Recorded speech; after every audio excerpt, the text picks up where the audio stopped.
যে সব কিছু ম্যানেজমেন্ট ঠিক রেখে আমরা খামারটা করে থাকি বা মুরগিগুলো লালন পালন করে থাকি, এই রকম সুযোগ সুবিধা দিয়ে আপনি বাংলাদেশের কোথা থেকে কিন্তু আপনি মুরগি সংগ্রহ করতে পারবেন না। কারণ যারা মূলত খামারি, তারা ডিমের জন্য যারা খামার করে, তারা শুধু নিজের জন্যই মুরগিগুলো তুলে থাকে।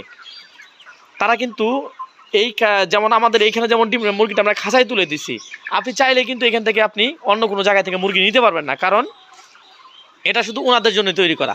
সেমভাবে ওই ওই শিডিউলগুলো মেনটেন করে কিন্তু আমাদের খাঁচা মুরগিগুলো কিন্তু আমরা এভাবেই লালন পালন করি, প্রপার ভ্যাকসিনেশন ক্লিয়ার করে যে মুরগিটা আসলে আমাদের ফার্মে আমরা রাখতে পারবো।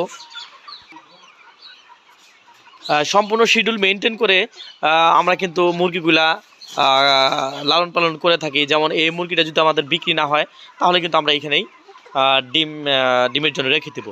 মূলত মুরগিটা যখন আমরা খাঁচায় তুলে দিই, তখনই কিন্তু মুরগিটা আমাদের ফার্মে থাকবে বিধায় কিন্তু আমরা মুরগিটা